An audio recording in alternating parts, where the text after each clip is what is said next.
ஷாருக்கான் கலந்துகிட்ட ஒரு நிகழ்ச்சியில என் புருஷனை விட எனக்கு உங்களை தான் ரொம்ப பிடிக்கும் அப்படின்னு ஒரு பொண்ணு கத்துனது. தான் புருஷனை பக்கத்துல வச்சுட்டு ஒரு பொண்ணு கத்திருக்காங்க. உடனே ஷாருக்கான் தக் லைஃபா ஒரு பதில் கொடுத்தாரு.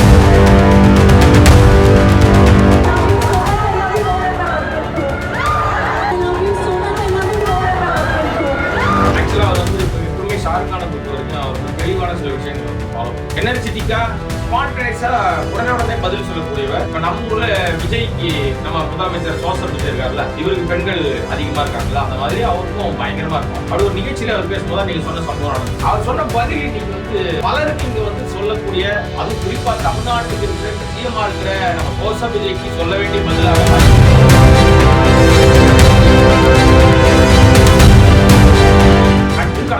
காலேஜ் கட்டடிச்சு வந்து அதை பண்ற நிறைய சின்ன சின்ன ஊடகங்கள் பேட்டிலாம் கொடுத்தாங்கல்ல, அப்போ நிறைய பேர் சொன்னது என்னன்னா, எனக்கு விஜய் எவ்வளவு பிடிக்கும்னா ரொம்ப பிடிக்கும் அப்படின்னு சொல்லியிருந்தா கூட பரவாயில்ல, எங்க வீட்டுக்காரோட பிடிக்கும். எனக்கு சின்ன வயசுல இருந்து தளபதினா ரொம்ப ரொம்ப ரொம்ப ரொம்ப பிடிக்கும். எங்க வீட்டுக்காரோட எனக்கு விஜய் தான் பிடிக்கும்.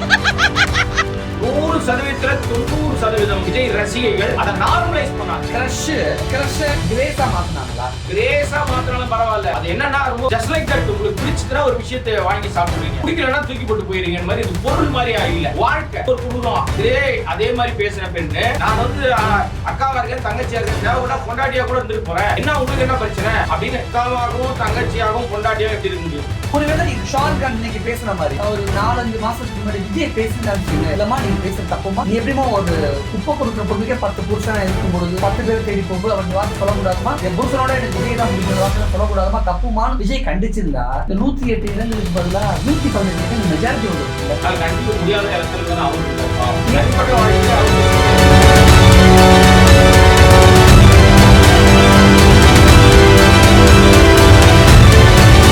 வணக்கம். இன்னும் நமது சிறப்பு விருந்தினர் சினிமா விமர்சகர் கோடாங்கி. வணக்கம். வணக்கம். ஷாருக்கான் கலந்துகிட்ட ஒரு நிகழ்ச்சியில என் புருஷனை விட எனக்கு உங்களை தான் ரொம்ப பிடிக்கும் அப்படின்னு ஒரு பொண்ணு கத்துனது. தான் புருஷனை பக்கத்துல வச்சுட்டு ஒரு பொண்ணு கத்திருக்காங்க. உடனே ஷாருக்கான் ஒரு தக் லைஃபா ஒரு பதில் கொடுத்துருக்காரு. தக் லைஃப்னு சொல்லிட முடியாது, ரொம்ப அழகா மெச்சூரிட்டியா சூப்பரான ஒரு பதில் கொடுத்துருக்காங்க. ஷாருக்கான் கொடுத்த பதில் இன்னைக்கு இந்திய அளவுல வைரல் ஆகிட்டு இருக்கு. அந்த செய்திகளோட சாராம்சம் என்ன நடந்துச்சு, அதை பத்தின டீடைல்ஸ் சொல்லுங்க. ஆக்சுவலா அவர் வந்து இப்போ எப்பவுமே ஷாருக்கானை பொறுத்த வரைக்கும் அவர் ரொம்ப தெளிவான சில விஷயங்களை வந்து ஃபாலோ பண்ணுவார். ரொம்ப எனர்ஜெட்டிக்கா ஸ்பான்டேனியஸா உடனே பதில் சொல்லக்கூடியவர். அவரை பார்க்கறதுக்கு ஒரு பெரும் கூட்டம் வரும், எங்க வந்தாலும் அவர் பார்க்க பெரும் கூட்டம் வரும். பெண்கள் நிறைய பேர் அவரை பயங்கரமா லைக் பண்ணுவாங்க, லவ் பண்ணுவாங்க, பயங்கரமா ஒரு ஃபேன்ஸ் ஃபாலோவர்ஸ்ல லேடிஸ் ஜாஸ்தி. இப்ப நம்ம ஊர்ல விஜய்க்கு நம்ம முதலமைச்சர் சோசல் விஜய் இருக்காருல்ல, இவருக்கு பெண்கள் அதிகமா இருக்காங்கல்ல, அந்த மாதிரி அவருக்கும் பயங்கரமா இருக்கும். அப்படி ஒரு நிகழ்ச்சியில அவர் பேசும்போது நீங்க சொன்ன சம்பவம் நடந்துச்சு. அந்த சம்பவத்துல அவர் சொன்ன பதில் இன்னைக்கு பலருக்கு இங்க சொல்லக்கூடிய, அதுவும் குறிப்பா தமிழ்நாட்டுக்கு இருக்கிற இப்ப சிஎம்ஆ இருக்கிற நம்ம சோசல் விஜய்க்கு சொல்ல வேண்டிய பதிலாக மாறி போச்சு. ஒரு தலைமைத்துவம், ஒரு தலைமை பண்பு மாதிரியா? தலைமை பண்பு மெச்சூரிட்டியை கத்து கொடுக்குற பெரிய உளவியல் ரீதியா ஒரு பெரிய தாக்கம். அதான் சரியான வார்த்தை. நீங்க இப்போ ஒருத்தரை பிடிக்கும், அது அளவு கடந்து பிடிக்கும்.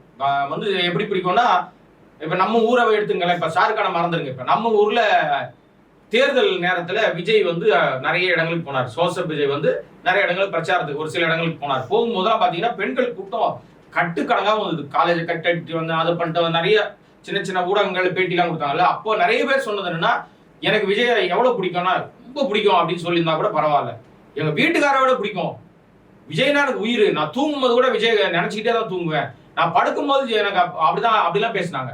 நிறைய பேருக்கு எனக்கு அர்த்தம் வேற இல்ல, கன்றாவிங்க அது அர்த்தம். அப்படி அனர்த்தமா நம்ம யோசிக்கிறது இல்ல. அதனால நம்ம அதை அப்படி ஜஸ்ட் லைக் தட்டா யோசிச்சா அர்த்தமே வேற. அதை நம்ம கடந்து போயிட்டோம். இப்ப நம்மள மாதிரி சில பேர் தான் அது தப்புன்னு சுட்டி காட்டணும், தவிர 100% 90% விஜய் ரசிகைகள் அதை நார்மலைஸ் பண்ணாங்க. கிரஷ் கிரேஸா மாத்தினாங்களா? கிரேஸா மாத்தினாலும் பரவாயில்ல, அது என்னன்னா என்ன சொல்றது, எப்படி அதை சொன்னா அந்த வார்த்தை சரியா இருக்கும்னு சொன்னா, ஜஸ்ட் லைக் தட். உங்களுக்கு பிடிச்சதுன்னா ஒரு விஷயத்தை வாங்கி சாப்பிட்டுறீங்க, ஓகே, பிடிக்கலன்னா தூக்கி போட்டு போயிருங்க மாதிரி. இது பொருள் மாதிரியா இல்ல, வாழ்க்கை. இப்போ உங்க வீட்டுக்கார பக்கத்துல வச்சுக்கிட்ட, எங்க வீட்டுக்காரை விட எனக்கு உங்களை தான் பிடிக்கும்னு ஏதாவது சொன்னா செருப்படுத்த அடிப்பாங்க. இயல்புலே அதானாங்க. கட்டின புருஷனை வச்சுக்கிட்டு என்ன பேசுறா இவ? அந்த காலகட்டங்கள்ல பெண்கள் ஆண்கள் முன்னாடியே வரமாட்டாங்க. மாற்று ஆள் வந்துட்டான், புருஷன் இல்லாத யாரோ ஒருத்தன் வந்திருக்கானா கதவுக்கு பின்னாடி பதில் சொல்லுவாங்க. இதெல்லாம் காலங்காலமா மரபுகளோடு தமிழ் மரபுகளோடு கலந்து வந்த விஷயம். இப்ப எடுத்து வச்சு பேசுறதுல ஆரம்பிச்சு நிறைய விஷயங்கள் பண்றாங்கல்ல. இந்த மாதிரி சூழ்நிலை காலத்துக்கு ஏத்த மாதிரி தன்னை மாத்திக்கிறாங்க.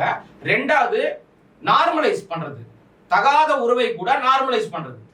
நீங்க பொண்டாட்டியை விட்டுட்டு வேற ஒரு ஆள்கிட்ட இருக்கான், ஆமா இருந்தா என்னடா தப்புன்னு கேட்டாங்க. என்னமா அவருக்கு இந்த நடிகையோட தொடர்பு இருக்காம இருந்தா இருந்துட்டு போகுது. ரோட்ல போறவன்லாம் 10 பொண்டாட்டி வச்சிருக்கான். யார் தெரியுமா அவரு? எங்க அண்ணன் எவ்வளவு பெரிய ஆளு. ஏன் நான் அக்காவா தங்கச்சியா? ஒரு திருத்தம், இந்த பதில சொன்னது ஒரு பெண்ணு குப்பை பொறுக்கிறவெல்லாம் 10 புருஷனா வச்சிருக்கான்னு சக பெண்களை கேவலப்படுத்தினாங்க. பேசுறது மட்டும் இல்லாம நான் ஆணை கேவலப்படுத்தல, ஒரு பெண் சக பெண்களை கேவலப்படுத்தினாங்க. அதை விட இன்னொரு குடுறோம். அதே மாதிரி பேசின பெண்ணு நான் வந்து அக்காவா இருக்கேன் தங்கச்சியா இருக்கேன் தேவைப்பட்டா பொண்டாட்டியா கூட இருந்துட்டு போறேன், என்ன உங்களுக்கு என்ன பிரச்சனை அப்படின்னு. அக்காவாகவும் தங்கச்சியாகவும் பொண்டாட்டியாகவும் எப்படி இருக்க முடியும்? அர்த்தமே அனர்த்தமா இருக்கு இல்லையா? அப்போ இது எல்லாவற்றையும் நார்மலைஸ் பண்ணுகிற ஒரு கூட்டமாக அந்த கூட்டத்தை நம்ம பார்த்தோம்.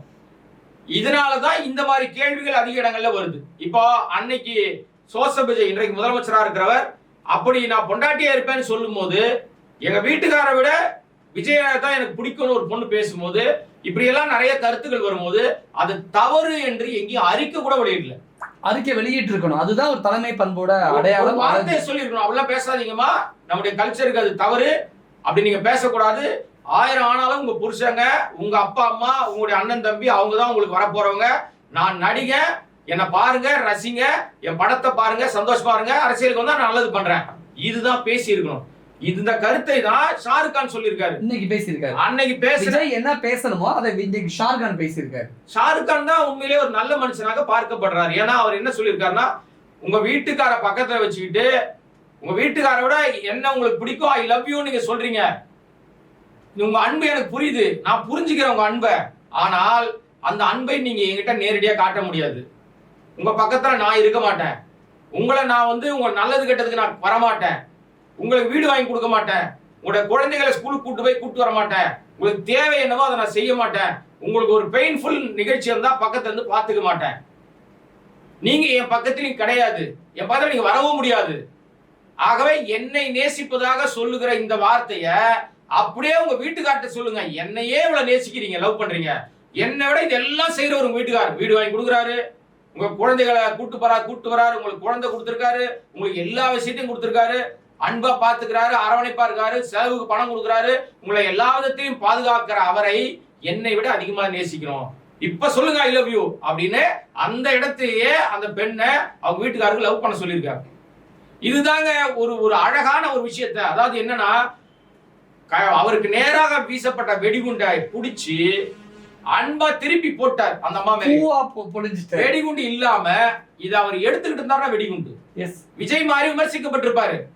அவர் அதை பிடிச்சி இந்த கடவுள் அந்த கால படங்கள் எல்லாம் அப்படி பிடிச்சி தூக்கி போட்டா பூ மழைய தொங்கு அப்படியே கொட்டோம்ல, அந்த மாதிரி பூ மாதிரி தூவிட்டார். நீங்க 2 பேரும் ஈச்சன், இதுதான் உங்களுக்கு தான் கரெக்டான வாழ்க்கை, அவர் தான் உங்க கணவர், நீங்க தான் அவர் மனைவி, இப்ப லவ் பண்ணுங்க, இப்ப லவ் பண்ணி சொல்லுங்க, ஐ லவ் யூ சொல்லுங்க சொல்ல வச்சு எல்லாரும் பார்த்து இன்றைக்கு அது பாராட்டப்படுகிறது. சார் இப்படி இருக்கணும் சார், நீங்க ஒரு கிரேஸ்ஃபுல் மனுஷன், உங்களை உலகமே லவ் பண்ணும், அதெல்லாம் அது நீர்க்குமிழி காதல். அந்த காதல் வந்து அன்பு, அது திரையில பார்த்து கொண்டாடத்தோடு முடிஞ்சிடும். கூடவே இருக்கிற ஆட்கள் தான் உங்களை கடைசி வரை காப்பாற்ற முடியும். அப்ப இதுதான் நிரந்தர அன்பு. அது கவர்ச்சி அன்பு. கவர்ச்சி காதல் வந்து நிலைக்காது. பொம்மை இப்ப நாங்க அது பிடிக்குது, அந்த இடத்துக்கு வாங்குறோம், பிடிக்கல தூக்கி போட்டு வேற இடத்துல வாங்குறோம். ஆனா புருஷனை மாத்த முடியாது இல்ல. அதையும் நார்மலைஸ் பண்ணுகிற கூட்டமாக தமிழ்நாட்டுல ஒரு கூட்டம் அலையுது, இன்னைக்கு வரைக்கும் அலையுது. அது ஆபத்தான போக்கு என்பது ஷாருக் கான் மூலமாக நீ வெளிச்சத்துக்கு வந்திருக்கு. உண்மையிலே ஷாருக் கான் ஒரு ஹாட்ஸ் ஆஃப். உண்மையிலே அவரை நம்ம பாராட்டணும். அவர் பேசிய விஷயத்தை பலரும் முன்மாதிரியாக எடுத்துக்கொள்ள வேண்டும். நட்சத்திரங்களா இருக்கிற எல்லாருக்கும் இந்த மாதிரியான வாய்ப்புகள் நிறைய வரும். இந்த மாதிரியான அணுகுண்டுகளை வீசுவாங்க பெண்கள், இளம் பெண்கள். நீங்க தான் ஜாக்கிரதையா இருக்கணும். சினிமாவில் நீங்க ஒரு பொண்ணோட 10 பெண்ணோட கூட லவ் பண்ணலாம், ஆனா அது வாழ்க்கைக்கு உதவாது. ஸோ ஷாருக் கான் செய்த செயல் பாராட்டத்தக்க செயல், அவரை நம்ம பாராட்டணும். அதை இங்குள்ளவர்கள் புரிந்து கொள்ளணும். இங்குள்ளவர்கள்னு மக்களுக்கு புரியும் யாருன்னு. அதாவது ஷாருக் கான்கிட்ட ஒரு பொண்ணு ஐ லவ் யூ, என் புருஷனோட எனக்கு உங்களை தான் பிடிக்குன்னு சொல்லும்போது ஒரு மெச்சூரிட்டி, ஒரு தலைமை பண்பு, ஒரு தலைமைத்துவம் வெளிப்பட்டுச்சு. அது இங்கே தமிழ்நாட்டில் நம்பர் 1 நடிகருக்கும் அந்த மெச்சூரிட்டி வெளிப்பட்டு இருந்தா ரொம்ப அழகா இருந்திருக்கும். அதை விட்டுட்டு அந்த கட்சி நிகழ்ச்சியில கொடிகமுத்து மேல நிற்கும் போது நீ கீழே இறங்கினா தான் உனக்கு முத்தம் தருவேன், நீ கீழே இறங்கு அப்படின்னு சொல்லி கீழே இறங்கினவருக்கு முத்தம் கொடுத்துட்டாரு. அது அப்படி வெளிப்பட்டிருக்காம. அதாவதுங்க ஒண்ணு சொல்லட்டுமா, நீங்க மெச்சூரிட்டின்றது வந்து வந்தால்தான் தலைவர். நீ இன்னும் வந்து உனக்கே பயிற்சி தேவைப்படுது. நீ இன்னைக்கு முதலமைச்சர் ஆயிட்ட, அதனால இப்படி நம்ம விமர்சனம் பண்ண வேண்டாம். இல்ல இது வந்து விமர்சனமா நான் சொல்லல. நான் என்ன சொல்ல வரேன்னா, எல்லா காலகட்டங்களையும் நாம ஒண்ணு கத்துக்கிறோம். லேர்ன் பண்றதுக்கு வயசு கிடையாதுங்க. நீங்க வந்து 60 வயசு ஆயிடுச்சுன்னா எல்லாம் தெரிஞ்சதை சொல்லிட முடியுமா? 5 வயசு குழந்தைக்கு தெரிஞ்ச விஷயம் கூட 60 வயசு ஆளுக்கு தெரியாம இருக்கு. இன்றைக்கு டெக்னாலஜி வளர்ந்த அளவுக்கு மக்களும் எல்லாருமே மாறி இருக்காங்க. அவ நாம சர்வ ஜாக்கிரதையா இருக்கணும். அதாவது சாதாரணமா இருக்கிறவனே சர்வ ஜாக்கிரதையா இருக்க வேண்டியிருக்கு.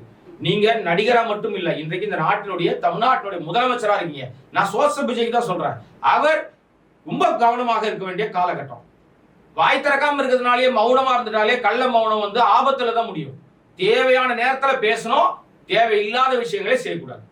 இது ரெண்டுலயுமே அவர் ஈடுபடுறாரு. விஜயோட மௌனம் கூட ஏதோ ஒரு வகையில் பிரதமர் மோடியை ஃபாலோ பண்றத நம்ம எடுத்துக்கலாம். ஆனா விஜயை சுத்தி கூட இருக்கக்கூடிய சக ஆட்கள் விஜய் மாதிரி அமைதியா இருக்காங்களா அப்படின்னு ஒரு கேள்வி இருக்கு. அதுதான் பிரச்சனை. இன்றைக்கு அவங்க வாய் கொடுக்கறதுனால விஜய்க்கு தேவையான பிரச்சனை வருது. அதுதான் பிரச்சனையே. விஜயை சுத்தி இருக்கிறவர்கள் வாய் திறப்பதனால் விஜய் வாய் திறக்காம இருக்கிற விஷயத்தை மடை மாற்றி யாரோ எங்க ஆட்சியை கலைச்சிருவாங்க அப்படின்னு பயந்துட்டு இருக்கிற நிலைமை இருக்குல்ல. இவங்க பேசுவதை நிறுத்தினால் ஆட்சி நீடிக்கும். பேசிக்கிட்டே இருந்தாலும் ஆட்சி தானா கலைஞ்சிரும். யாரும் கழுக்கணும்னு அவசியமே கிடையாது. ஏன்னா இன்றைக்கு ஒருத்தர் பேசின பேச்சு உச்ச நீதிமன்றம் வரைக்கும் போயிருக்கு. அதனால ரொம்ப சிக்கல். அது சென்சிட்டிவான விஷயங்கள்ல கவனமா வார்த்தையை பிரயோகம் பண்ணணும். இப்ப இதுவும் சென்சிட்டிவான வார்த்தை தான். என் புருஷனை விட உங்களை பிடிக்கும் எனக்குன்னு சொல்றது எவ்வளவு சென்சிட்டிவ். இப்ப அந்த புருஷன் பிராட் மைண்டடா இல்லாம இருந்தான்னா அந்த குடும்பமே உடைஞ்சிருமே. நிச்சயமா.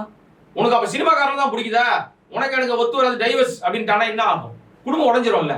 அப்ப அந்த இடத்துல அவ்வளவு அழகாக ஷாருக் கான் வார்த்தையை பிரயோகம் பண்ணி அந்த கணவனுடைய அந்த ஈகோ வந்து குறைச்சி, ஈகோ இல்லாத மனுஷனாக்கி, அவனை ஹாப்பி ஆக்கி, சந்தோஷமாக்கி, எல்லாரும் அவனை பார்த்து கை தட்டுற மாதிரி ஆக்கி, அப்ப அவன் அந்த மூமெண்ட்டை வந்து அவன் வாழ்நாள்ல மறக்க மாட்டான். என் பொண்டாட்டி எனக்கு ஐ லவ் யூ சொல்லிட்டா, உன் பொண்டாட்டி தான் அது சொன்ன இடம், சொன்ன ஆள், அதுக்கான சூழ்நிலை, இதை தான் கையாளக்கூடிய அந்த நபர்கள் தான் மெச்சூரிட்டியான நபர்கள். அவங்களுக்கு தான் அனுபவம்ன்றது. அந்த அனுபவம் நம்மளுக்கும் வரணும்னு ஆசைப்படுறோம்.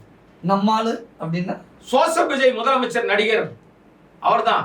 நம்மால் தானே அவரு. ஆனா ஒரு ஒரு ஒரு பேச்சுக்கு ஒரு வாதத்துக்கு கூட நான் கேட்கிறேனே, ஒருவேளை ஷாருக் கான் இன்னைக்கு பேசுன மாதிரி ஒரு 4-5 மாசத்துக்கு முன்னாடி விஜய் பேசிதான் வச்சுங்களேன், இல்லம்மா நீங்க பேசுற தப்புமா, நீ எப்படிமா ஒரு குப்பை பொறுக்கிற பொண்ணுக்கே 10 புருஷனா இருக்கும் பொழுது 10 பேரை தேடி போகும்போது அவன் வார்த்தை சொல்லக்கூடாதுமா, என் புருஷனோட எனக்கு விஜய் தான் பிடிக்கும், வார்த்தை சொல்லக்கூடாதுமா, தப்புமான்னு விஜய் கண்டிச்சிருந்தா இந்த 108 இடங்களுக்கு பதிலா 118 இடங்கள் மெஜாரிட்டி வந்திருக்கும்ல. அது கண்டிக்க முடியாத இடத்துல தானே அவர் இருக்காரு. பாவம், தனிப்பட்ட வாழ்க்கையிலே அவருக்கு சிக்கல் இருக்குங்க. அது வந்து அது பிரச்சனை இருக்குல்ல. இப்ப நீங்க எனக்கு என்ன இருக்குன்றத நான் தான் சொல்லணும். எனக்கு ஒரு ப்ராப்ளம் இருக்கு. அப்ப நான் என் பிரச்சனையை இப்ப இதை பேசுனா என் பிரச்சனை வெளியே வரும். அவர் நீதிமன்றத்துல அவரே வழக்க சந்திச்சிருக்காரு. அவர் தனிப்பட்ட வாழ்க்கையிலே நிறைய சிக்கல் இருக்கு. அப்ப அது எல்லாமே பொது வாழ்க்கையில பஞ்சாயத்துக்களை கூட்டும். வாயை திறக்காம இருக்குது நல்லது. வாய் திறந்தா எனக்கு அட்வைஸ் பண்ற இல்ல, நீ தனிமனித வாழ்க்கையில ஒழுக்கான அந்த பொண்ணுகள் திரும்பிட்டா. நோ தனிப்பட்ட வாழ்க்கையை நான் கேட்க வரல. சக ரசிகைகளே எனக்கு புருஷனோட விஜய் தான் பிடிக்கும், விஜய் அந்த இடத்த கண்டிச்சிருக்கலாம், திருத்தி இருக்கலாம் சொல்லலாம். நார்மலைஸ் பண்ணுகிற கூட்டமாக அந்த கூட்டத்தை அவர் ஆரம்பத்துல இருந்து வளர்த்து விட்டார். இப்ப விஜய் நினைச்சா கூட அந்த கூட்டத்தை மாத்த முடியாதா? மாத்த முடியல. அவர் சொன்னது ஒரு வாட்டி என் பேச்ச நானே முடிவு பண்ணிட்டா என் பேச்ச நானே கேட்க மாட்டேன்னு சொன்னார் இல்லையா. இப்ப அவர் சுத்தி இருக்கிற யாரும் அவர் பேச்சு எங்க கேட்கறாங்க? வம்பு வழக்கு போகாதீங்கன்னா போறாங்க, பாலியல் குற்றங்கள்ல மாட்டாதீங்கன்னா மாட்டுறாங்க, தகராறு பண்ணாதான் தகராறு பண்றான், மாமூல் வாங்காதனால மாமூல் வாங்குறான், லஞ்ச லாவணியை ஒழிப்பேன்றாரு. இன்னைக்கு செங்கல் சூளையில் ஆரம்பிச்சு காய்கறி வியாபாரம் பண்றவங்க கிட்ட வசூல் பண்ணிட்டு இருக்காங்க. போஸ்டிங் பண்ணா வசூல் பண்றாங்க. ஊழலை ஒழிப்பேன்னு சொல்லிட்டு ஊழல சேர்ந்த எல்லாரையும் சேர்த்துக்கிறாரு. அப்போ அவர் சொன்ன எதுவுமே நடைமுறையில சாத்தியம் படல. அப்ப சொன்ன எதுவுமே நடைமுறையில இல்லைன்னா அவர்கிட்டயே மாற்றம் வரலன்னு தான் அர்த்தம்.